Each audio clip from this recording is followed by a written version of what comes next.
অন্য এটা ভিডিঅ'লৈ স্বাগতম জনাইছোঁ।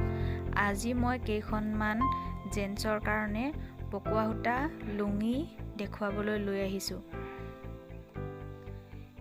চিম্পুল লুঙি হয়, আমাৰ এফালে লুঙি বুলিয়ে কয়, হয়তো ঠাই ভেদে বেলেগ বেলেগ নাম ক'ব পাৰে, কিন্তু আমাৰ এফালে লুঙি বুলিয়ে কয়।